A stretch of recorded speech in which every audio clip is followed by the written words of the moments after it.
Hello, it's Oprah. I just want to let you know that this video may contain explicit language that could be offensive to some viewers. The content showcased in this video and channel is meant for comedic entertainment. Viewer discretion is advised. OOWEE! Welcome to Dr. Phil. On today's show, we have a very special guest with us. This guest actually contacted me through his neighbor and longtime friend of mine, Martha Stewart. Martha asked if I could help her friend and neighbor in need. She claims that her skinny friend is losing sleep at night because his conscience is just eating away at him.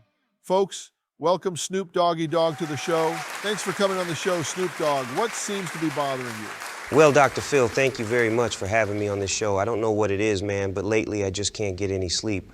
To be real with you, Dr. Phil, I'm kind of scared, man. I've never felt this feeling before. Please help. Well, that's very understandable. You see, what you're feeling is an emotion that you have never felt before. So it's coming as a shock to your internal system. Now brace yourself. This emotion that you're feeling is what we humans call a conscience. But don't panic, my friend. I'm glad you've come here so I can help you through this difficult time together. I promise we will get through this. Thanks, my friend. I don't know what I would do without you. I haven't been this scared since that time I shot that Somalian kid, or that time I set up my best friend to go to Vegas without me. Wait, you did what now? What? I asked him if he was going to Vegas and he brushed me off. Okay, I think we're getting ahead of ourselves. Let's backtrack. Tell me more about your friend. How did you guys meet? Pretty sure it was back in the 90s, like early 90s, probably 91. I'm not jealous or anything, but Tupac wasn't as big of a star as I was back then. Like, he had only done maybe 1 or 2 songs. Brenda's Got a Baby and some other songs people don't really know, but, you know, he was more like an underground rapper. Me and Dr. Dre were in the recording studio one day recording when Suge Knight walked in, and him and Dre went on and on about how they should sign Tupac to our label because everyone at Death Row knew Dr. Dre and I couldn't write music if our lives depended on it. He sounds like a smart man. Imagine me sitting there for over an hour listening to these niggers go on about how Pac was a ghetto poet and him writing for us would definitely make us sound more real to the streets. He does make a compelling argument. These 2 niggas went on and on about how much both Dre and I sucked. Ha, I told you. Oh, sorry, my bad. You were saying? So after listening to them brag about Pac for an hour and a half, I wasn't jealous or anything, but I was like, fuck that. We ain't bringing Tupac here. Why? So people can stop buying my albums and Pac can steal my side chicks? No way. Is it safe to say that you have been and still are living in Tupac's shadow? Man, fuck you and your overgrown mustache and bald head. Hey, bitch, calm your titties down. We are on a live show, for God's sake. I don't know where people get the notion that I was jealous of Tupac. You know, when Tupac died, I used to only say good things about him because I was trying to milk off his fame a bit. Wow, what a jealous bitch. Huh? I mean, wow, you are rich. But now that he's dead, I don't need to hold my tongue. If Tupac was so great, why did he steal Brenda's Got a Baby from my cousin Donald? What are you trying to say, that Tupac stole that song from Donald Trump? Donald Smith, his rap name is Little Half Dead. He used to help me with my albums. I refused to let him join the Dog Pound, so he took his mixtapes to Tupac, hoping he would sign him to the Outlaws. That's what Donald told me, that Pac stole his song from the mixtape he gave him. Yeah, right. Tell me, what else were you up to? Well, let's see. I was cheating on my wife on a regular basis.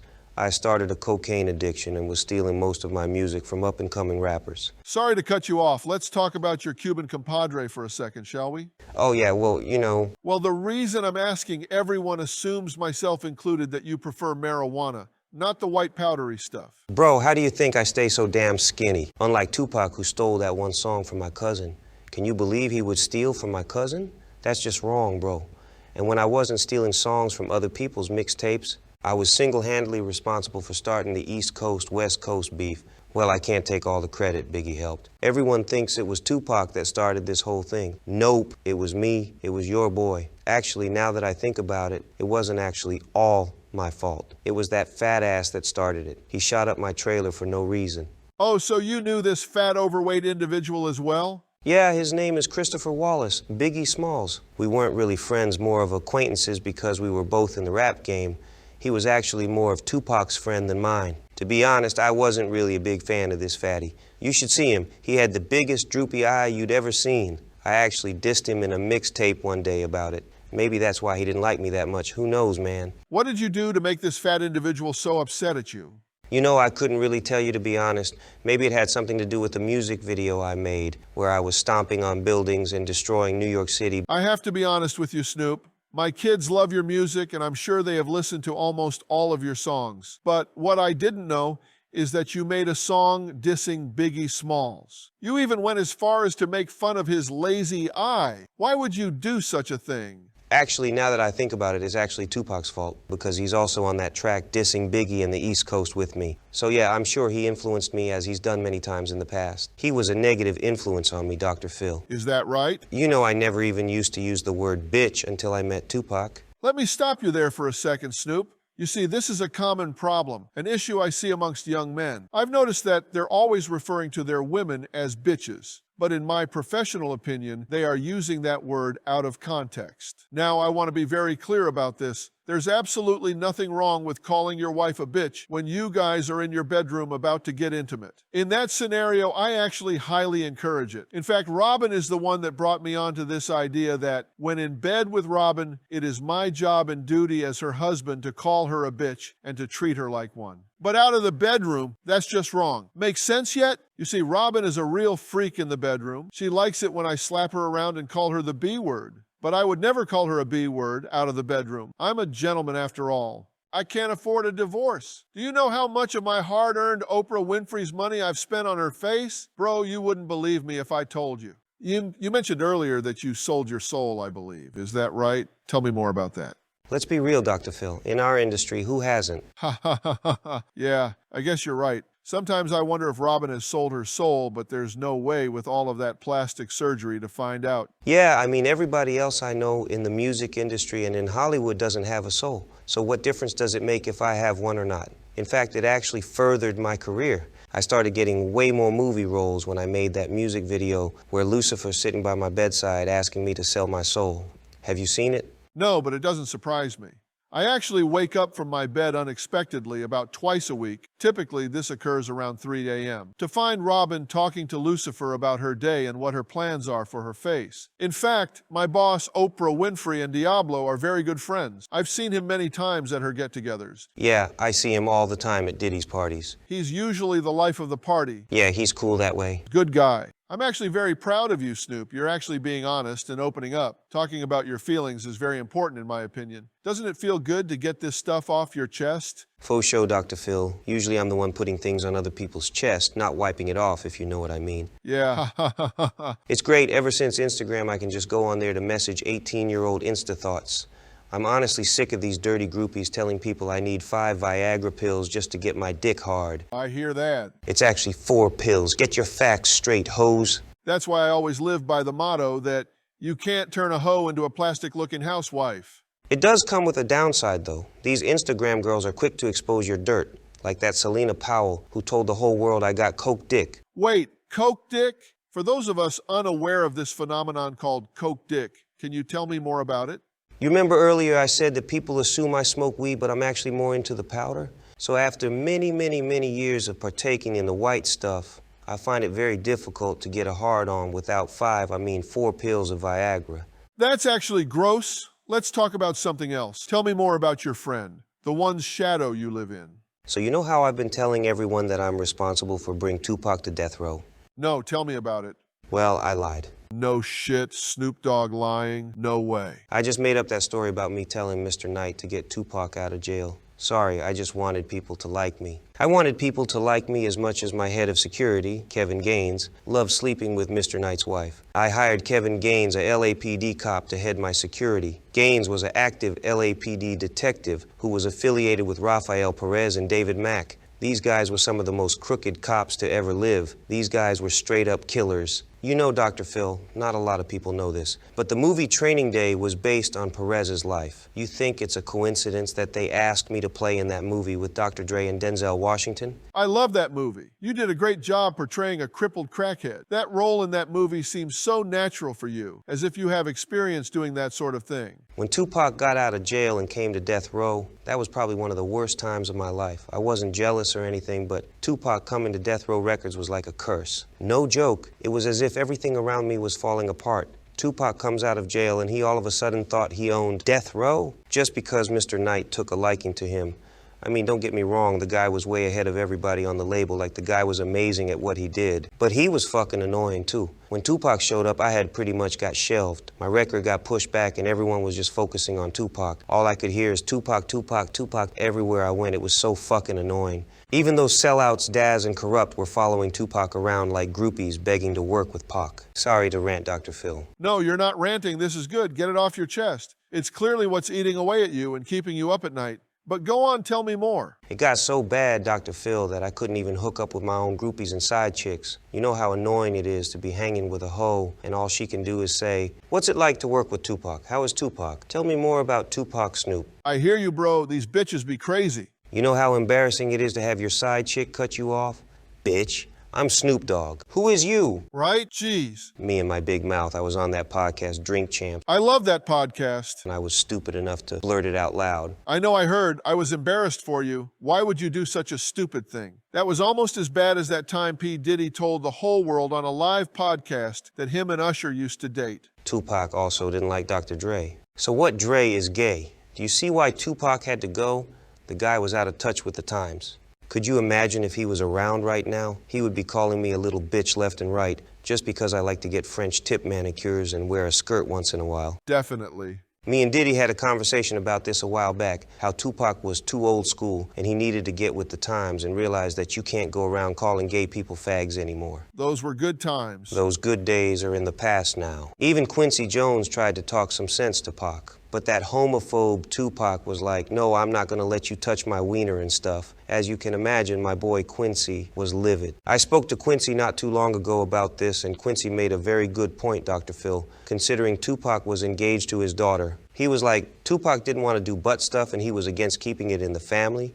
Well, he definitely won't make it in this industry with that kind of attitude. What was he thinking? That's what I mean, Dr. Phil. Tupac was out of touch with the times. If you can't let someone play with your wiener or your booty hole in Hollywood or in the music industry, good fucking luck. Might as well go work at McDonald's or something. You'll have a way better career. I'm a little bit embarrassed to say it, just a little. But my hatred towards him was so bad that I mended my friendship with Biggie even though he tried to have me killed and have my trailer shut up with my whole crew in it. The first time Tupac played Hit 'Em Up for me, I got so jealous and mad that I snuck behind Pac's back and met up with Biggie and Diddy to give him a heads up. Have you ever considered changing your name to Snake Dog? Ha, yeah, that's a good one. I'll think about it for sure. Everyone thinks it was Faith that told Biggie about Hit 'Em Up, but it was actually me, your boy Snoop. Do you know what else I used to do, Dr. Phil? This just gets better and better, doesn't it? Daz, Corrupt, and I were getting copies of Tupac's albums before they got released, and we used to steal lines and bars from Tupac's unreleased music and put it out on our own album.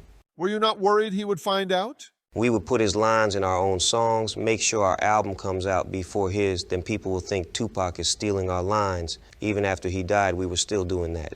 Have you ever been to Reno, Dr. Phil? Yes, it's a beautiful place. Tupac and I went to Reno to record a commercial for St. Ives, an alcohol company. Tupac's crew, the Outlaws, and my crew, the Dog Pound, were also there. So just to fuck with Pac a bit, I ended up bringing, you remember my cousin Donald, little half dead? How could I forget? I ended up bringing him as part of my security detail. I told Donald on the way to Nevada that he needs to grow a pair and confront Tupac and make him at least pay you for the song he stole from you. Oh, I went on and on just filling his head with ideas about confronting Pac, and I would have his back. I noticed Tupac had done filming his scenes because the guy was an amazing actor and he knew his shit. I was still rehearsing my lines and I told Donald, "Yo, this is your chance, go do it." "Don't be a pussy," I told him, "we got your back." I was scared of Tupac, so I stayed back and watched while Donald went up to Tupac and started harassing him about money and whatever. The next thing I know, and Dr. Phil, this was sick, Tupac starts swinging on my cousin Donald and Gaddafi, and Mota jumped in and started stomping him. I obviously didn't do shit. What? I didn't want to get slapped. In fact, I was too busy trying to hold back my laughter. That sounds absolutely horrific and hilarious all at the same time. Put yourself in my shoes. You know how hard it was trying to keep a straight face? The shit was funny as fuck. No offense to my cousin, but I wasn't getting myself involved. I figured it was his mess and he could clean his own mess. So they beat the living shit out of him. Bro, like he wasn't even recognizable after that. But once the dust settled down, I felt a little guilty for my nigger. So I personally cared for him. Being the nice guy I am, I let my cousin sleep on my couch for about a week until he finished pissing blood. He's family after all. You're a horrible person. How do you sleep at night? I don't. Oh yeah, oops. Guess that's why you're here. Sorry. A few days before Tupac got killed, we were both in New York to do Saturday Night Live. To be honest with you, Dr. Phil, by that time I was just totally done with Tupac. I was over him. I honestly couldn't stand the sight of him. I wasn't the jealous type, but people forget I used to be the big dog on death row before Tupac got here and started stealing my shine. Is it safe to say that you got all up in your feelings about your friend? I guess, you know what I did? I stood up Tupac so he ended up going on SNL by himself. Oh no, you don't sound jealous one bit. On the flight back to LA, Tupac confronted me about SNL and the interview I did with Angie Martinez because I told her that I love Biggie and the East Coast. So as you could imagine, Dr. Phil, Tupac was livid. He slapped me around like his disobedient, unloyal bitch. Looking back, I can't blame him. Well, yeah, I would backhand you too. I would have done the same to me. When I got back to LA, I went straight to Dr. Dre's house and wept on his lap like a little child for a good 45 minutes. Dre told me to have some shame and to collect myself. I sat up and wiped my tears and started begging Dre for help. Luckily, this whole time, Dr. Dre was unemployed. He wasn't just sitting around getting fat.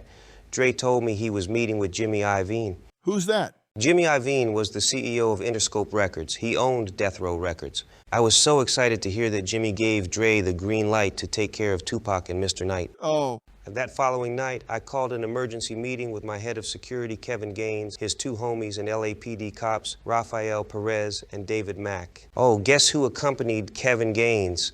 No other than Sharitha Knight. She was also my manager at that time. Let's see, who else was there?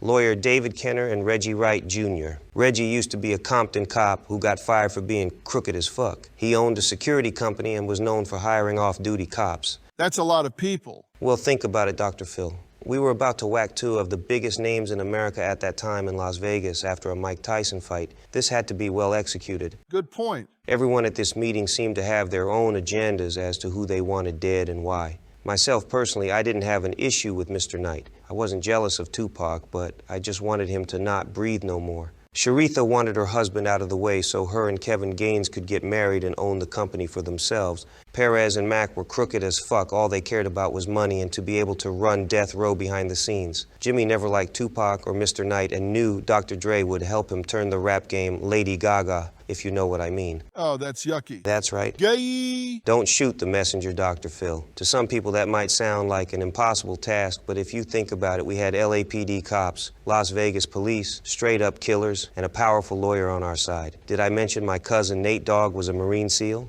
My job was to make sure Tupac and Mr. Knight would go to Vegas. Perez told everyone at the meeting that he had two informants that would be perfect for the drive-by, Malcolm and Danny Patton.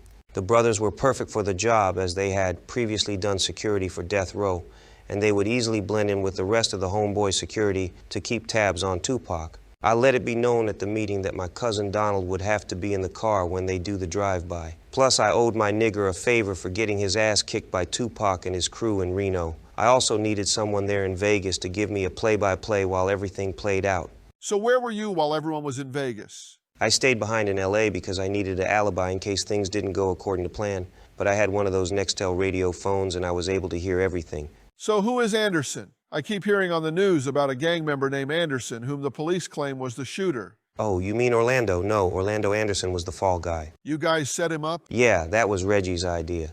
It was his brilliant idea to have a fall guy to blame the murder on. Reggie knew that when investigators found out Orlando Anderson was a Southside Crip, it would be an open and closed case. He was a cop after all, and his dad was running the gang division for the Las Vegas PD. Anderson was a fall guy, kind of like that guy who shot Kennedy, supposedly. You mean Lee Harvey Oswald? Yes, Orlando was the Oswald of the rap game. Hold on one second.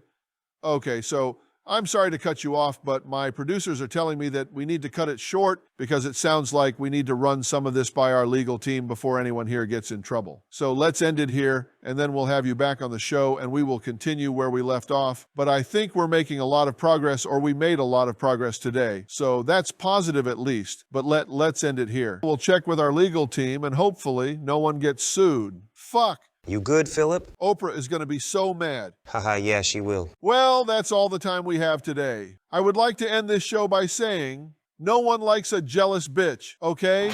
Jealousy among friends is like a weed in the garden of companionship.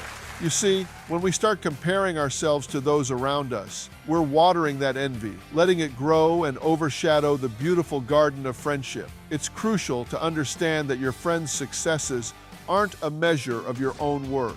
Instead of letting jealousy take root, cultivate a mindset of celebration and support. Your pals' victories, they're not a threat, they're a testament to what's possible.